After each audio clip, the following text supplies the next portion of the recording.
por que a nossa preocupação com essa tensão entre a obediência e a criatividade? Será que esse já não é um problema bastante pensado, trabalhado, resolvido? Será que existe ainda algum conflito, algum tipo de tensão entre essas duas perspectivas? Ou seja, o convite à obediência, que é explícito na Bíblia, e também o convite à criatividade, que está implícito também no texto bíblico. Será que surgem conflitos? Eu diria que, teoricamente, nenhum de nós é translocado o suficiente para afirmar que os dois princípios são conflitivos. No entanto, na prática, o que se verifica é uma tensão tremenda e são poucas as pessoas que sabem integrar na sua vivência cristã essas duas perspectivas sem conflitividade. Nós estamos extremamente preocupados em tentar discernir e entender essa problemática por duas razões básicas. Primeiro, porque há muitas noções de discipulado que dão tanta ênfase à obediência que com isso criam a ideia de que a criatividade é a antítese da obediência. Eu mesmo cheguei a assistir a um programa de televisão há um tempo atrás, no qual uma certa pessoa estava pregando e falando assim com muita veemência contra um cristão que estava fazendo uso de alguns veículos não muito convencionais para anunciar o Evangelho. E esta pessoa contestava aquilo que aquele irmão fazia, afirmando que Deus não precisava dessas inventividades modernas para que o Evangelho fosse anunciado. Que o que realmente tinha que se afirmar era que nós precisávamos ser obedientes ao Senhor, como se, em função daquele gesto criativo, aquele irmão estivesse agindo de maneira a desobedecer os princípios da palavra de Deus.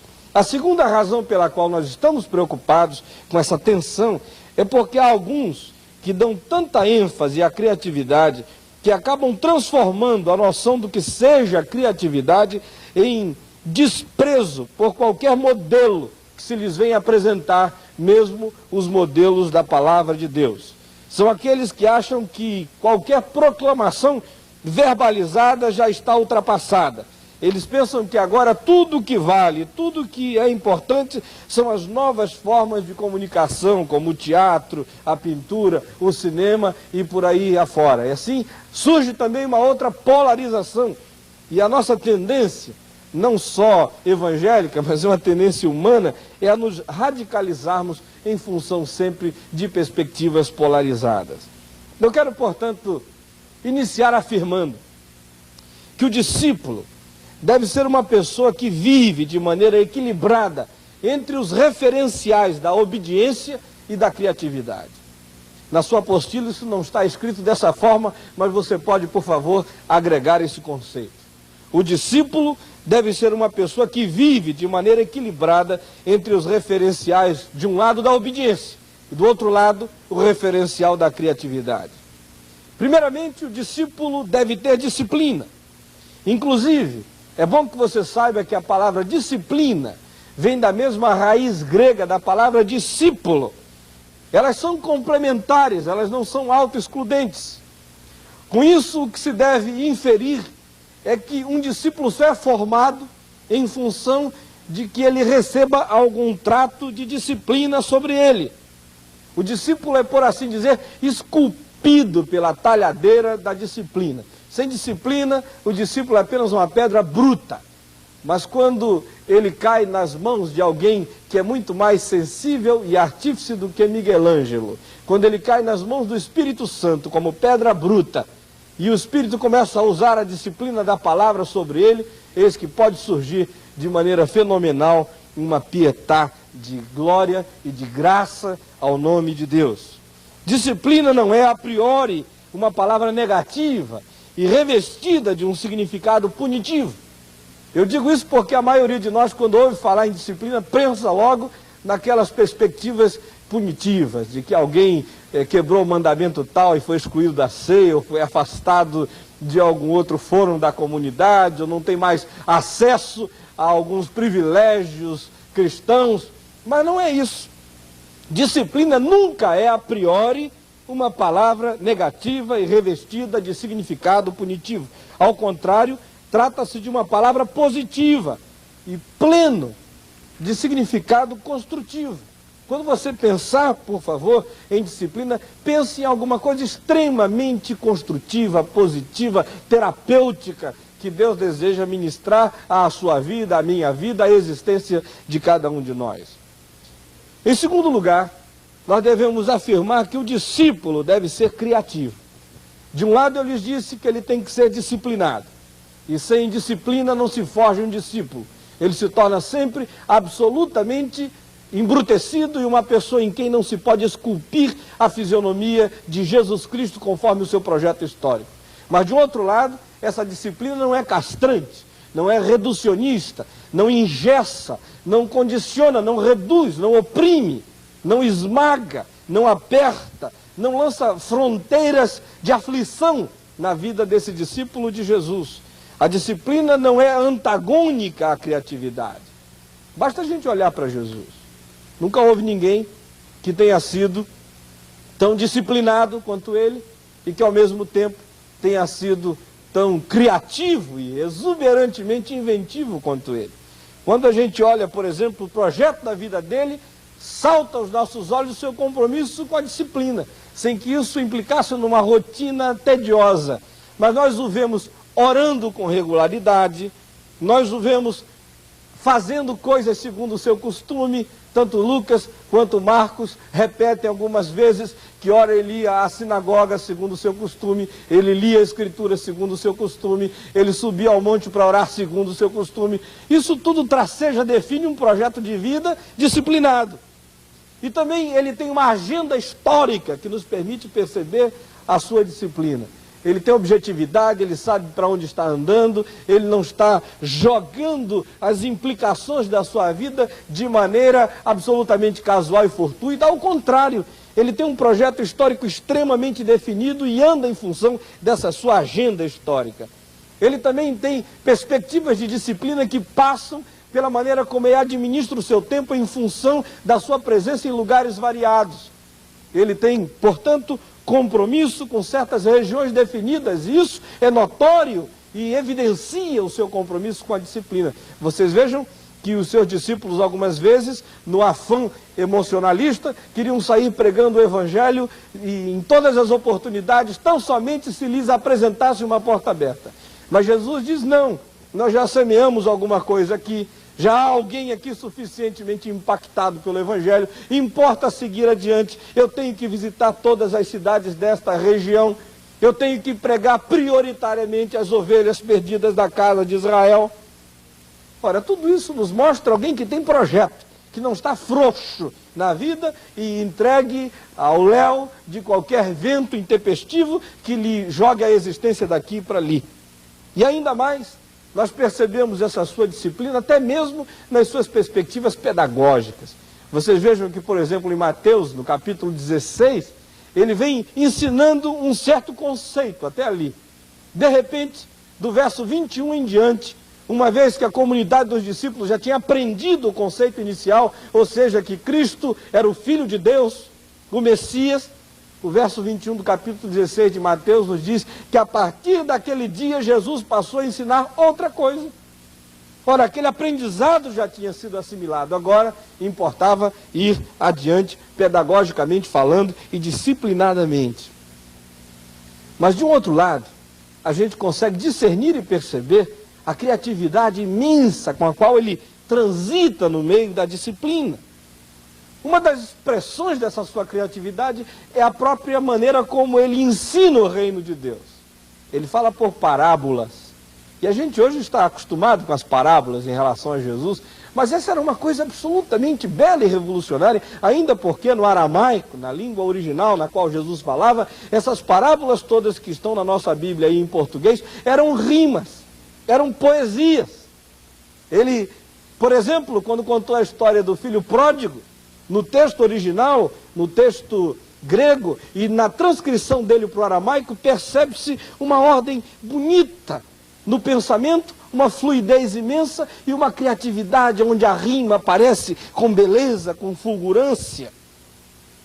Pois bem, minha gente, até a evangelização de Jesus era criativa. A gente não vê tendo um conceito só, tipo 5 leis espirituais, 6 leis para levar um pecador à vida eterna, alguma coisa assim, mas para cada pessoa, em cada circunstância, conforme a conjuntura, conforme o estado emocional, conforme o estado psicológico, conforme a situação da pessoa concreta, ele tinha um tipo de abordagem específica.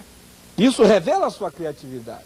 Até mesmo ele usa uma tecnologia de ponta para evangelizar, mostrando uma criatividade imensa. Ele também tinha lá o Vindisat dele, ele pegava o barquinho e atravessava de um lado para o outro, porque se fosse tentar dar a volta pelo lago, não conseguia cumprir os seus objetivos. Implicava remir o tempo, e para remir o tempo tinha que haver criatividade. Pois bem, a disciplina cristã não visa fazer discípulos em série. A disciplina cristã não visa produzir soldadinhos de chumbo de Jesus, esse tipo que anda aí, assim, né, com aquele estereótipo. Isso aí é perspectiva de seita. O verdadeiro discipulado não tem uma disciplina que produz as pessoas em série. Quando eu ouço pessoas todas falando do mesmo modo, piscando do mesmo modo, usando os mesmos trejeitos, eu sempre suspeito de que nessa comunidade existe um quê de psicopatologia. Porque disciplina cristã não implica em transformar as pessoas em robôs, em androides de uma certa comunidade onde todo mundo se porta do mesmo jeito. A disciplina cristã serve para ser uma perspectiva de referência sadia ao comportamento do discípulo, mas não é uma camisa de força, não é um gesso espiritual. O projeto de vida para o qual Jesus nos convida é esse, é um projeto de liberdade nele. Ele se manifestou para tirar toda a canga e todo o peso, e o convite dele ao discipulado afirma que o seu jugo é suave, o seu fardo é leve.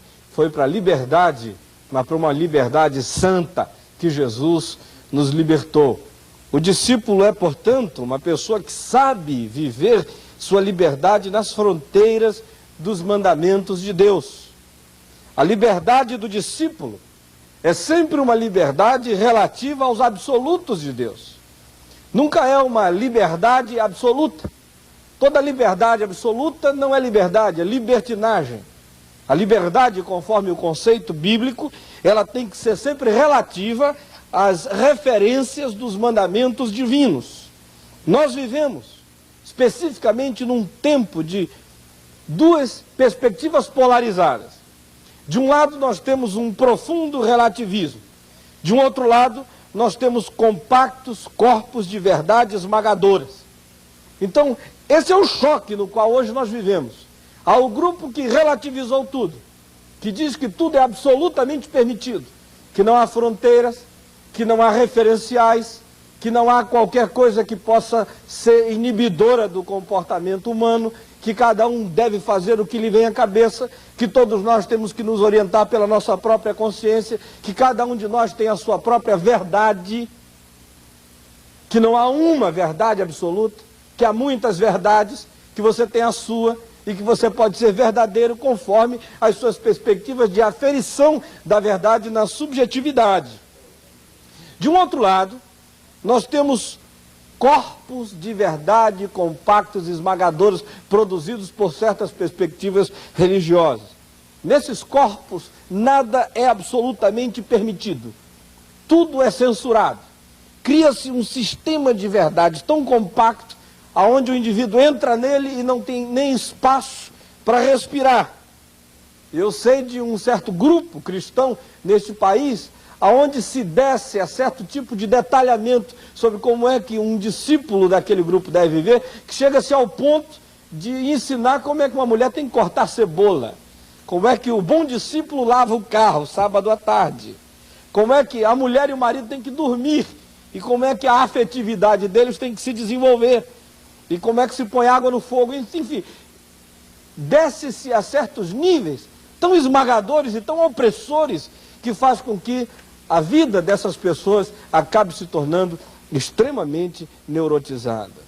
O discípulo, no entanto, sabe fazer diferença entre a forma dos mandamentos e a liberdade cristã nas fronteiras dos mandamentos.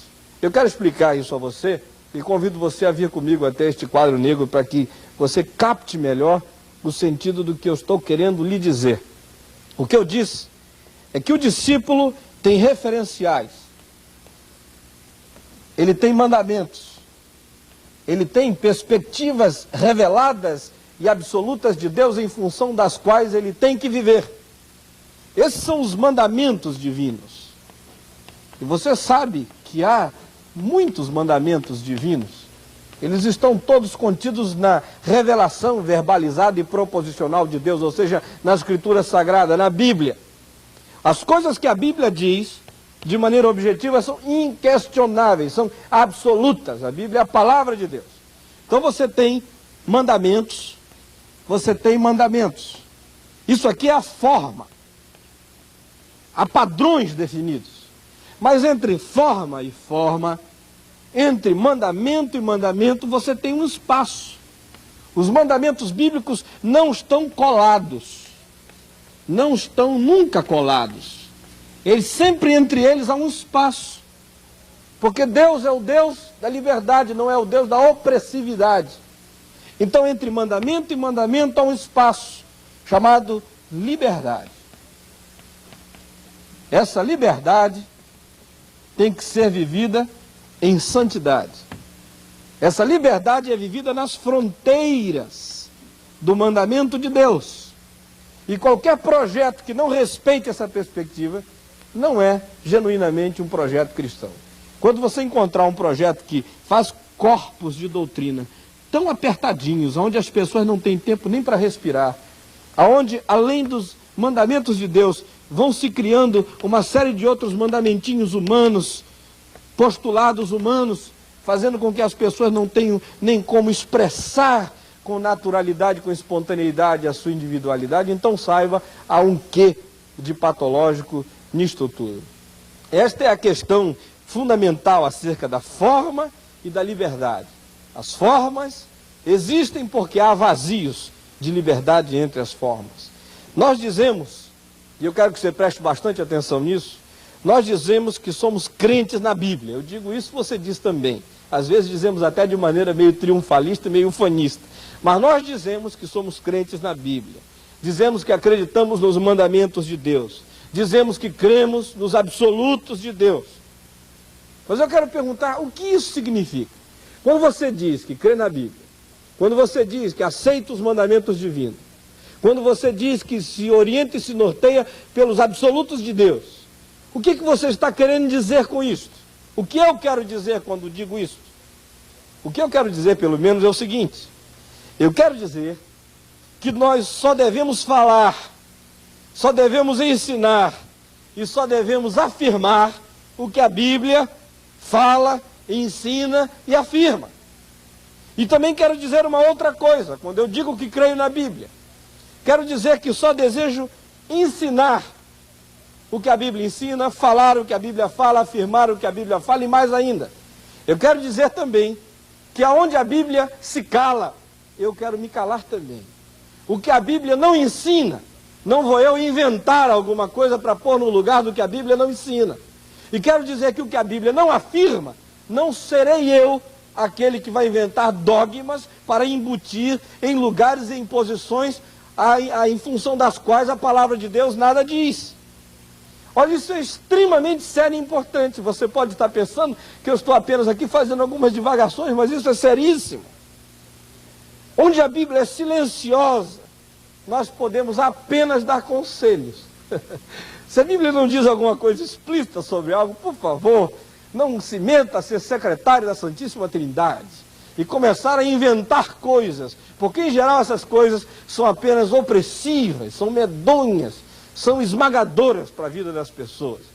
Quando a Bíblia se cala sobre um assunto, quando ela não diz nada sobre algo, quando ela não postula sobre algum detalhamento que tem a ver com conjunturas da nossa modernidade, do nosso tempo, da nossa hora, se ela não diz nada explícito, se ela não diz nada nem por inferência, então, por favor, limite-se no máximo a dizer o que você pensa.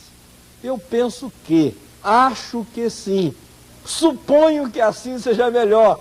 Peço a liberdade de opinar e dar o meu conselho. Nada além disso. O que passar disso se torna legalismo. E todo legalismo avilta a graça de Deus.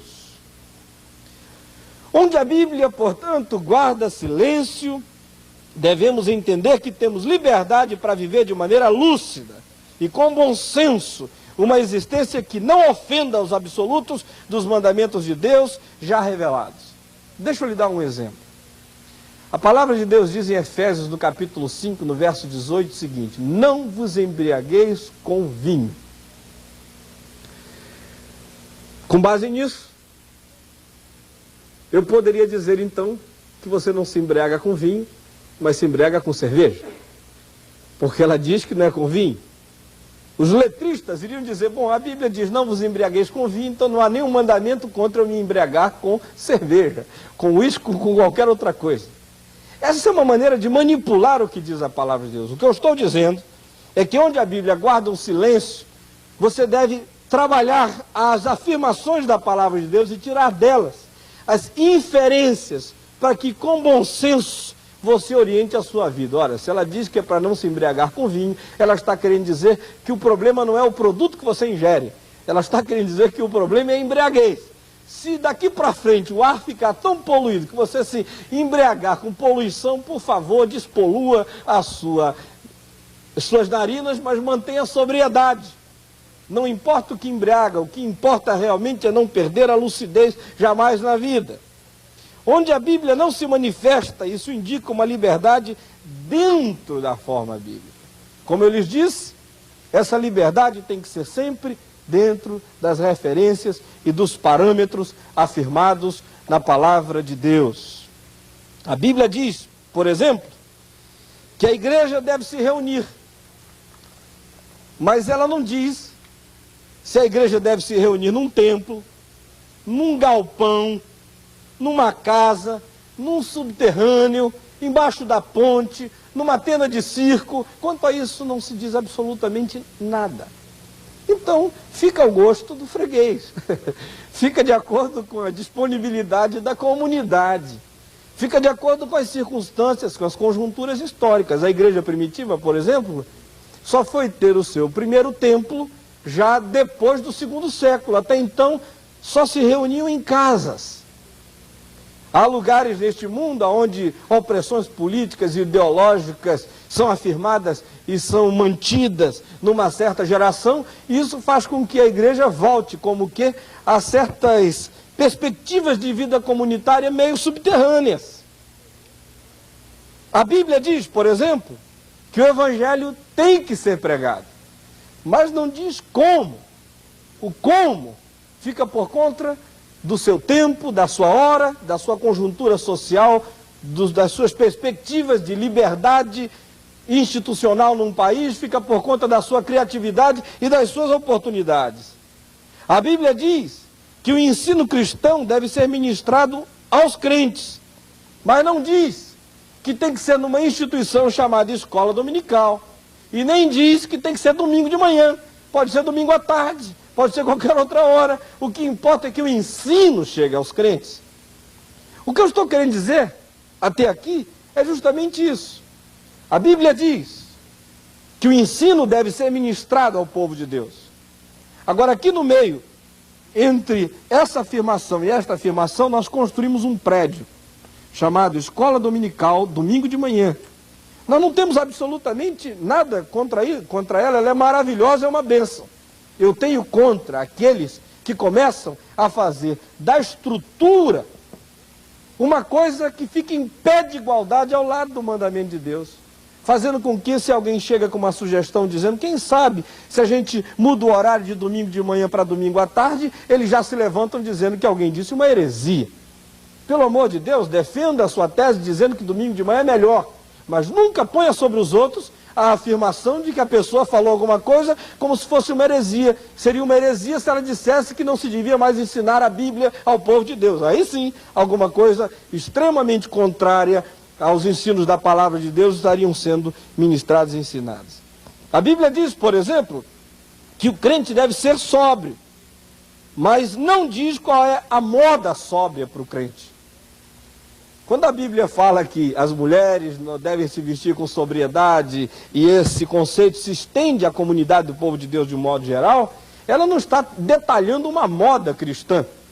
não está querendo que a gente tenha uma grife, não está pretendendo que daí em diante nós tenhamos uma maneira de vestir absolutamente nossa. Por exemplo, sobre sobriedade saindo da moda e vindo para a aparência.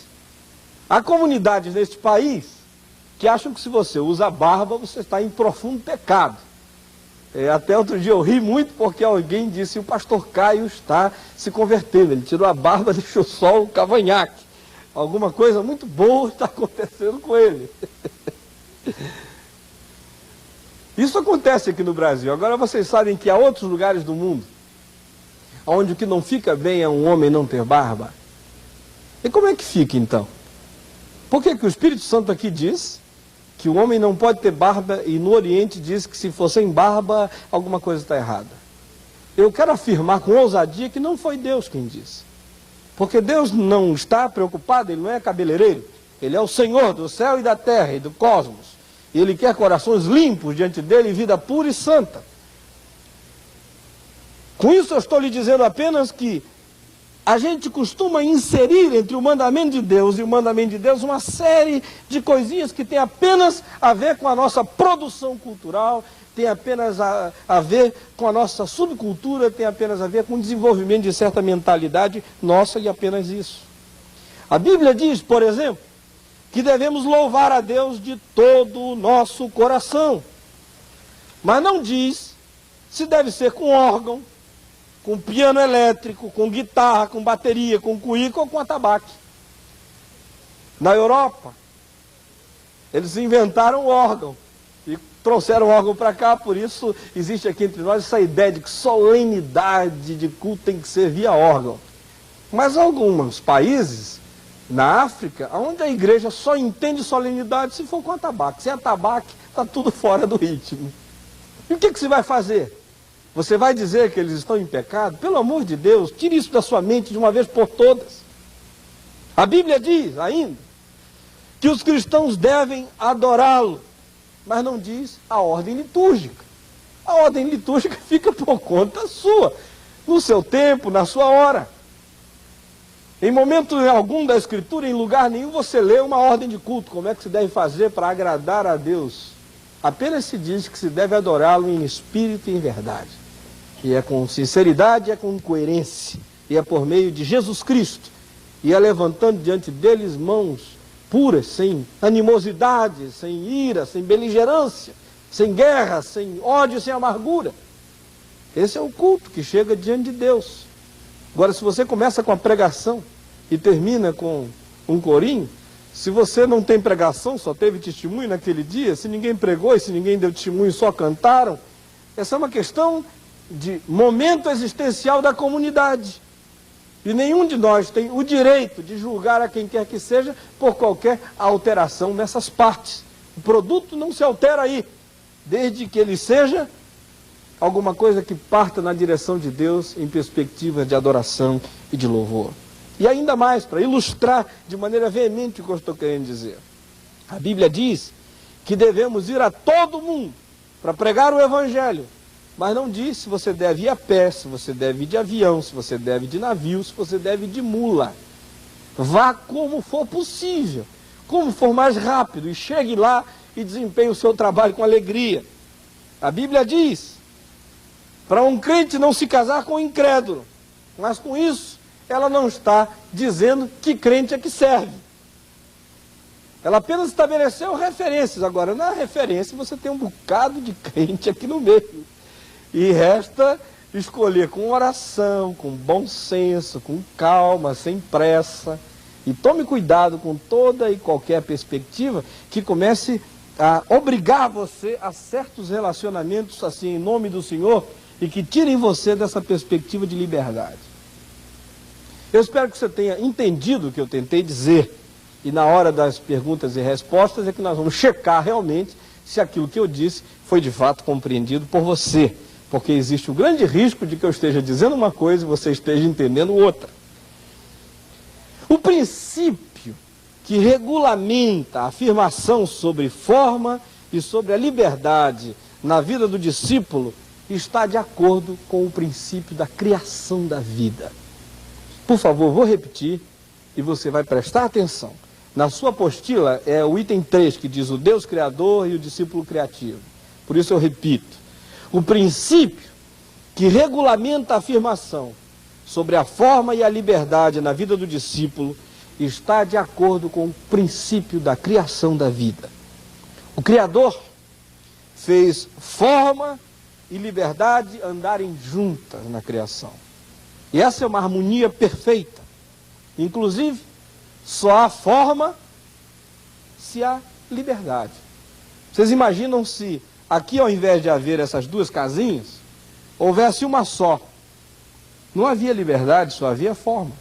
Se Deus tivesse criado apenas uma massa absoluta, não havia liberdade, não havia nada, porque a massa estaria completando tudo e não haveria nada que se pudesse construir sem vazios.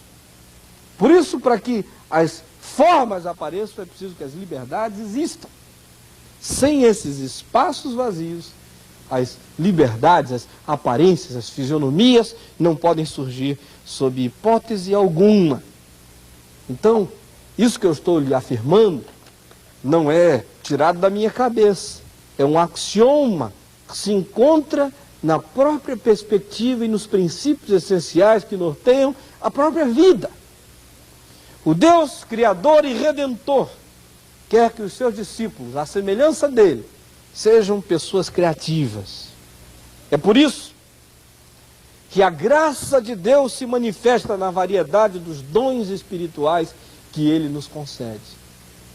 Olha, uma das maiores manifestações de Deus no que tange a afirmar de maneira contundente e veemente o seu interesse em que nós sejamos pessoas criativas está no fato de que ele nos deu dons espirituais diferentes, conforme a sua graça. Ele, conforme suas melhores intenções, como lhe aprouve no dizer de Paulo em 1 Coríntios 12, concedeu a cada um de nós dons distintos. De modo que, naquela figuração, naquela analogia do corpo, que segue no 1 Coríntios 12, do verso 13 em diante, até o 32, ele alude a essas distinções de dons em função da própria funcionalidade do corpo humano. Um é mão, o outro é pé, um é olho, outro é boca, o cabeça a gente sabe quem é, e tem gente que quer ser pescoço para ver se manobra as coisas para um lado e para o outro, não é verdade? Mas ele é o Deus que distribui de maneira generosa e pródiga os seus dons com todos nós. É por isso que um é profeta, outro é evangelista, outro é mestre, outro é pastor. Um tem dons de socorro, outro exerce misericórdia. Uns têm dons especiais para presidir, outros são capazes de desenvolver uma fé imensa que opera o sobrenatural e o extraordinário. Então são todos dons especiais, dons distintos para pessoas únicas, como você, como eu, que somos pessoas absolutamente irrepetíveis, nem gêmeos completamente iguais são iguais. E ainda mais, eu lhe afirmo que o Deus Criador quer que você seja um discípulo criativo, também com base no fato de que ele colocou potencialidades humanas inerentes à sua vida e à vida de cada um dos seus discípulos. As potencialidades que ele deu a cada um de nós são também completamente diferentes. É por isso que alguns têm sensibilidade especial para certos tipos de raciocínio, um raciocínio filosófico. Outros têm uma capacidade especial para o desenvolvimento de raciocínios mecânicos. Outros têm uma capacidade especial para o desenvolvimento de raciocínios matemáticos. Outros têm uma capacidade especial para o autocontrole em relação ao corpo, ao esporte, ao equilíbrio. Uns têm uma capacidade especial no que diz respeito a falar com clareza, com comunicabilidade e com todas aqueles elementos e ingredientes que fazem uma ideia se tornar clara e objetiva para aqueles que ouvem. São dons diferentes e ele distribui isso na criação. E agora eu não estou falando de dons espirituais, eu estou falando de talentos que até os ateus possuem. Porque Deus é um Deus generoso e bondoso. Alguns têm uma capacidade especial para pegar um pincel e pintar um quadro. Enfim, Deus é um Deus de extrema criatividade e nós que somos seus discípulos temos que ser pessoas capazes de pensar na vida com intenções criativas.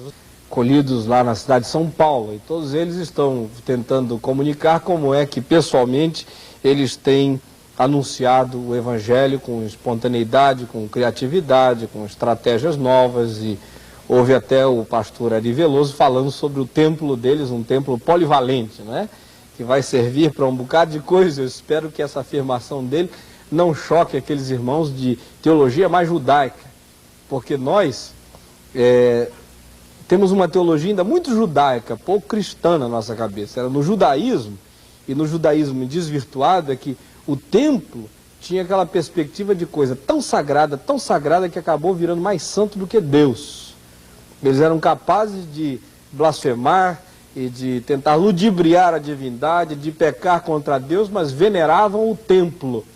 E esse foi um engessamento da teologia deles, que amarrou as concepções mais amplas que eles pudessem ter de um relacionamento com Deus.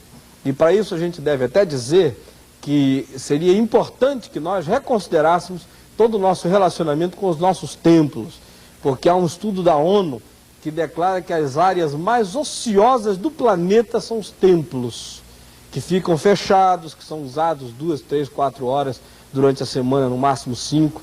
E é verdade que há alguns grupos por aí que fazem culto assim de sessão contínua, não é? Mas eles são muito raros. A maioria tem os templos com a porta fechada o tempo todo. Nós não estamos querendo revolucionar nada, mas apenas pensando no futuro, que as pessoas deviam pensar numa utilização até mais social para o templo, uma coisa polivalente que pudesse servir para uma escola para crianças, para alguma coisa extremamente mais útil, onde eles não ficam com a sensação de que erigir uma coisa enorme para Deus habitar, porque essa é uma teologia semi-paganizada. O Deus de sempre, e que se revelou no Novo Testamento com clareza indubitável, diz que nós somos a grande catedral, nós somos o santuário, e ele está erigindo uma outra catedral maior, que é essa formada pelos tijolinhos vivos, que sou eu e você. Ele está construindo essa grande catedral para a sua habitação em plenitude no Espírito. Pois bem, voltando ao nosso assunto, eu quero apenas concluir o seguinte: um discípulo, ao mesmo tempo em que vive de maneira obediente a Deus, descobre a pessoa dinâmica que deve ser, conforme a expressão da sua inerente potencialidade e mediante os variados dons espirituais que a graça de Deus acrescenta à vida de cada cristão. Eu espero sinceramente, antes de partirmos para as perguntas e respostas, que você tenha conseguido entender o que lhe disse.